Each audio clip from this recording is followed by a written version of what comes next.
دراصل اعلیٰ قدروں، اعلیٰ انسانی آفاقی روحانی قدروں کا ارتفاع اگر کسی صنف میں ہوا ہے تو وہ غزل ہے۔ عاشق کا کردار کیسا مستحکم کردار ہے، کیسا قربانی پیشہ ایثار پیشہ کردار ہے، وہ کیسے کیسے ظلم و ستم برداشت کر سکتا ہے، اس کے اندر اخلاقی قوتیں کتنی ہوتی ہیں۔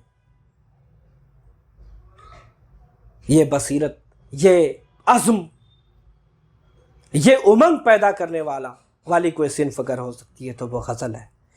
قصیدے کے بارے میں بھی غلط فہمی ہے کہ وہاں صرف خوشامد برآمد بادشاہوں کی جاتی ہے، جھوٹی تعریف کی جاتی ہے، بڑا چڑھا کر تعریف بیان کی۔ جی نہیں، غلط سمجھا آپ نے اگر کسی نے قصیدے کے بارے میں یہ سمجھا۔ قصیدہ انسان کو یہ سکھاتا ہے، انسانی شخصیت میں حلول کر کے یہ انجذاب کرتا ہے، یہ داخل میں اس کی شخصیت میں تبدیلی لانے کا کام کرتا ہے کہ مثالی شخصیت کا تصور کیا ہے۔ سامنے ایک بادشاہ ہے، وہ صرف علامت ہے، وہ صرف ایک کردار ہے، لیکن تصور میں ہمارا آئیڈیل کیسا بادشاہ ہے، کیسا ایک مکمل انسان ہے، یہ اگر کوئی ہمارے سامنے تصور پیش کرتا ہے تو وہ قصیدہ ہے۔ ایک مکمل مستحکم آئیڈیل شخصیت کے اندر قصیدہ کیا دیکھتا ہے کہ اس کو وجیح و شکیل اور مستحکم کردار کا مالک ہونا چاہیے، اس کے اندر عدل کی صفت ہونی چاہیے، اس کو عادل ہونا چاہیے، اس کے اندر شجاعت کی صفت ہونی چاہیے، جری ہو، بہادر ہو، دلیر ہو، بزدل نہ ہو، مردانہ خصوصیات کا حامل ہو وہ۔ اسی طرح سخاوت اور فیاضی ہو، کشادہ دلی اور دریا دلی ہو، اس کے اندر بخل نہ ہو، کنجوسی نہ ہو۔ یہ خصوصیات اپنے ممدوح میں دیکھنے کا ملکہ پیدا کرتا ہے، اور آپ کی شخصیت میں ایک تحریک پیدا کرنے والی صنف ہے یہ قصیدہ۔ آپ بھی کہیں نہ کہیں تصور کرتے ہیں کہ کاش یہ صفات مجھ میں پیدا ہو جاتی۔ یہی مقصد ہے قصیدے کا۔ کس کس صنف کی بات کی جائے؟ مرثیہ، شبلی نعمانی نے بہت عمدہ بات کہی ہے کہ اعلیٰ اور عمدہ ترین اخلاقی نظم اگر کوئی ہو سکتی ہے تو وہ مرثیہ ہے۔ تقریباً یہی بات خواجہ الطاف حسین حالی نے بھی مرثیے کے بارے میں کہی ہے۔ اس کے کرداروں کی عظمتیں دیکھیے آپ۔ سیدنا حسین عظیم کردار ہیں، سیدنا قاسم، سیدنا عباس، سیدنا اکبر اور اصغر بہت چھوٹے معصوم شیرخوار، اور اسی طرح اہل بیت کی عفت مآب خواتین، حضرت زینب، حضرت سکینہ، ان سب کا کردار جس طرح ہمارے سامنے آتا ہے، ان سب کی سیرت جس طرح سامنے آتی ہے، وہ ہماری شخصیت کی تعمیر و تشکیل میں ایک اہم کردار ادا کرنے والی خصوصیات ہیں۔ ربائی ہی کو لے لیجئے، کیا حکمت آگینی ہے، کیا معزت آفرینی ہے، کتنی اعلیٰ ترین نصیحتیں کس شیریں، کس اثر آفرین زبان میں پیش کی گئی۔ میر انیس کی وہ ربائی میں خاص طور سے سنانا چاہتا ہوں۔ رتبہ جسے دنیا میں خدا دیتا ہے، رتبہ جسے دنیا میں خدا دیتا ہے، وہ دل میں فروتنی کو جا دیتا ہے، کرتے ہیں تہی مغز ثنا آپ اپنی، جو ظرف کے خالی ہو صدا دیتا ہے۔ ظاہر ہے ہم نے بار بار سنا کہ جو اندر سے خالی ہوتا ہے وہ بہت زیادہ ٹھن ٹھن اس سے آواز آتی ہے، بھرا ہوا گھڑا جو اس سے آواز نہیں آتی اس گھڑے سے۔ تو یہ مثال ہم نے بہت سنی ہے، لیکن کس تمثیلیت کے ساتھ میر انیس ہمیں نصیحت کر رہے ہیں کہ انسان اعلیٰ ظرف کا وہی ہے جس کے اندر فروتنی ہو، اور جس کے اندر ظاہر انکسار ہو، عاجزی ہو، اور اعلیٰ صفات ہوں۔ بہت سی مثالیں دی جا سکتی ہیں، یہاں وقت نہیں ہے اس کا۔ میں خاص طور سے میر تقی میر کا قطع بند 2 شعر سنانا چاہتا ہوں۔ پہلے یہ بات ذہن میں رکھیے کہ شخصیت کی تعمیر میں، شخصیت کی تشکیل میں اس وقت تک کوئی چیز اثر نہیں ڈال سکتی جب تک اس کے اندر دلکشی اور اثر آفرینی نہ ہو۔ اور میں نے پہلے بھی عرض کیا تھا کہ ادب ایک ایسی چیز ہے جس کے اندر یہ دونوں صفات بدرجہ اتم موجود ہیں. اس کے اندر دلکشی بھی ہے، حسن بھی ہے، اور اس کے اندر اثر بھی ہے. مثال کے طور پر ایک وائز ہے، نرا وائز خطیب یا ناصح، وہ کوئی بات سیدھے سیدھے کہے گا، کھرے کھرے، اس میں ذرا بھی جاذبیت، ذرا بھی دلکشی، ذرا بھی اثر آفرینی نہیں ہوگی، بلکہ سننے والے کو ہو سکتا ہے غصہ آ جائے، رد عمل ہو اس پر. وہ سیدھے کہے گا مغرور ہو گئے ہو تم، گھمنڈ دور کرو، بات تم اکڑنے لگے ہو. اس طرح کی زبان اختیار کرے گا. لیکن یہی بات جب ایک شاعر اپنے شاعرانہ اسلوب کے ساتھ کہتا ہے، ذرا ملاحظہ کیجئے میر تقی میر کا یہ قطع بند 2 اشعار جو ہیں. کل پاؤں ایک کاسے سر پر جو آ گیا، کل پاؤں ایک کاسے سر پر جو آ گیا، یک سر وہ استخوان شکستوں سے چور تھا، کہنے لگا کہ دیکھ کے چل رہا بے خبر، میں بھی کبھو کسو کا سرے پر غرور تھا. اب آپ ملاحظہ کیجیے اس کی اثر آفرینی اور دلکشی کو. بات وہی کہی گئی ہے کہ غرور نہیں کرنا چاہیے، گھمنڈ نہیں کرنا چاہیے، لیکن کس سلیقے، کس خوبصورتی اور کس مؤثر اسلوب میں کہی گئی ہے. اصل چیز یہ ہے، یہی ادب کی قوت ہے جو شخصیت کے اندر گھر کر جائے، جذب ہو جائے. کیا کہا میر نے؟ اپنی کہانی سنا رہے وہ کہ کل میں جا رہا تھا، راستے سے گزر رہا تھا، میرا پاؤں ایک سر کی کٹوری پہ، کھوپڑی پہ، کاسے سر پہ آ گیا. کل پاؤں ایک کاسے سر پر جو آ گیا. کیا ہوا اس کے بعد؟ سوال پیدا ہوتا ہے. اب وہ کہانی سنا رہے ہیں میر صاحب، آپ کو نصیحت نہیں کر رہے، کہانی سنا رہے ہیں کہ جب میرا پاؤں انسان کی کھوپڑی پہ آ گیا تو وہ ہڈی کا ڈھانچہ چکنا چور ہو گیا، اکثر وہ استخوان شکستوں سے چور تھا. اب آپ لرز جائیں گے، آپ کے اندر ایک عجیب کیفیت پیدا ہو جائے گی کہ یا خدا یہ کیا ہو گیا، ایک انسان کا سر میرے پاؤں کے نیچے آ کے کچل گیا. اب آپ کانپ اٹھیں گے، لرزہ بر اندام ہو جائیں گے. پھر کیا صورتحال ہوتی ہے؟ میر صاحب کہتے ہیں، کہنے لگا. کون کہہ رہا ہے؟ اس کھوپڑی سے آواز آ رہی ہے. ذرا اثر آفرینی دیکھیے، تمثیلیت دیکھیے، پرسونیفیکیشن دیکھیے. اس کو کہتے ہیں مشخص کر دینا بے جان چیزوں کو، جسم عطا کر دینا. کھوپڑی سے آواز آ رہی ہے، کہنے لگا کہ دیکھ کے چل رہا بے خبر، تم بہت غافل ہو گئے ہو، بہت بے خبر ہو گئے ہو، تمہیں غرور بودھ ہو گیا ہے، راستہ دیکھ کے نہیں چلتے ہو. میں بھی کبھو کسو کا سرے پر غرور تھا. آج جو تمہارے پاؤں کے نیچے آ کے میں کچل گیا، چکنا چور ہو گیا، تمہاری طرح جب میں بھی زندہ تھا تو اکڑ کے چلتا تھا اور کسی انسان کا پرغرور سر تھا. میرا آج یہ حال ہے. اب تصور کیجئے کہ اس لہجے سے، اس اسلوب میں، اس تمثیلیت اور اس کہانویت کے بعد، اس ڈرامائی انداز کے بعد کیسی اثر آفرینی آ جائے گی، انسان کس طرح اس سے اثر قبول کرے گا. بہرحال ادب کا رول میں نے ابھی عرض کیا، بہت سے پہلو ہیں انسان کی شخصیت کو فروغ دینے میں کون سے پہلو، یہاں بہت سی باتیں ہو سکتی ہیں.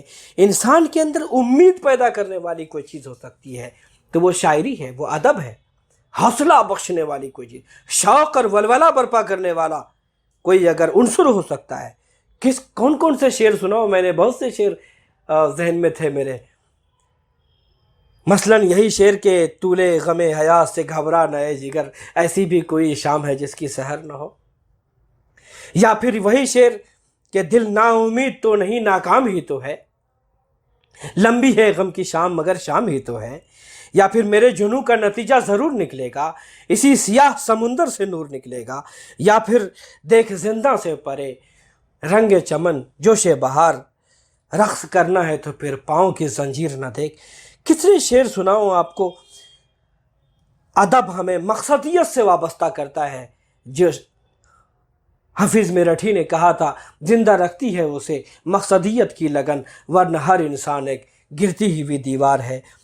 ادب ہمارے اندر ظاہر ہے کہ ایک وقت کا احساس پیدا کرتا ہے. ٹائم مینجمنٹ جس کو آج ہم کہتے ہیں، شخصی ارتقاء، شخصیت کی تکمیل ممکن نہیں ہے جب تک وقت کا احساس پیدا نہ ہو، احساس زیاں پیدا نہ ہو۔ رو مہ رخش عمر کہاں دیکھیے تھمیں، نئے ہاتھ باغ پر ہے نہ پا ہے رکاب میں، یا پھر صبح ہوتی ہے شام ہوتی ہے، عمر یوں ہی تمام ہوتی ہے۔ اس طرح کے بہت سے شعر۔ بہرحال انسان کے اندر خوش خلقی کا مادہ پیدا کرنے والا، خوش مزاجی اور اعلیٰ اخلاق پیدا کرنے والی کوئی چیز ہو سکتی ہے تو وہ شاعری ہے۔ بنو گے خوش روے اقلیم تم، شیریں زباں ہو کر جہاں گیری کرے گی تمہاری یہ ادا نور جہاں ہو کر، یا اس طرح کے بہت سے شعر۔ خدمت کا جذبہ پیدا کرنا انسان کے اندر، یہ شاعری اور ادب کے ذریعے پیدا ہو سکتا ہے۔ انسانیت کے لیے اپنی شخصیت کو، اپنی شخصی صلاحیتوں کو گویا کہ جھونک دینا، سونپ دینا۔ کرو مہربانی تم اہل زمیں پر، خدا مہرباں ہوگا عرش بری پر، خنجر چلے کسی پہ تڑپتے ہیں ہم امیر، سارے جہاں کا درد ہمارے جگر میں ہے، اپنا تو کام ہے کہ جلاتے چلو چراغ، رستے میں چاہے دوست یا دشمن کا گھر ملے۔ یہ جذبہ ہمارے اندر شاعری پیدا یا ادب پیدا کرتا ہے۔ ہمارے اندر تحمل اور رواداری کا جذبہ، آج دنیا سے نفرت ہی نفرت ہے، محبت ختم ہو گئی ہے، رواداری کا، اور یا کہنا چاہیے کہ دنیا عدم برداشت کا ایک اماجگاہ ہو کے رہ گئی ہے۔ 7 صندوقوں میں بھر کر دفن کر دو نفرتیں، 7 صندوقوں میں بھر کر دفن کر دو نفرتیں، آج انسان کو محبت کی ضرورت ہے بہت۔ اس طرح کے بہت سے شعر، بہت سے ادب پارے ہمیں ملیں گے۔ انسان کے اندر جب تک خود شناسی پیدا نہیں ہوگی، شخصیت کی تکمیل ممکن نہیں ہے، اور فلاح یابی اور کامرانی ممکن نہیں ہے۔ اقبال کے ان 2 اشعار کے ساتھ میں اپنی گفتگو ختم کروں گا۔ ڈھونڈنے والا ستاروں کی گزرگاہوں کا، ڈھونڈنے والا ستاروں کی گزرگاہوں کا، اپنے افکار کی دنیا میں سفر کر نہ سکا۔ ڈھونڈنے والا ستاروں کی گزرگاہوں کا، اپنے افکار کی دنیا میں سفر کر نہ سکا۔ جس نے سورج کی شعاعوں کو گرفتار کیا، زندگی کی شب تاریک سحر کر نہ سکا۔ بہرحال انسان کی شخصیت کے ارتقاء میں، اس کی تکمیل میں، اس کی تعمیر و تشکیل میں شعر و ادب کا بہت اہم کردار ہے۔ میں حضرت عمر کے اس قول کے ساتھ اپنی گفتگو مکمل کرتا ہوں، ختم کرتا ہوں۔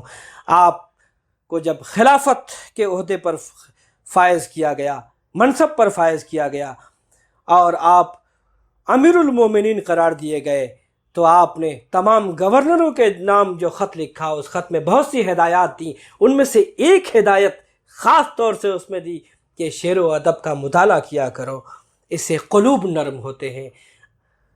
ہمیں شعر و ادب کے اس تعمیری کردار کو سمجھنے اور اس کے ذریعے سے شخصیت کے ارتقاء اور اس کی تکمیل میں اس کو وسیلہ بنانے کی توفیق بخشے۔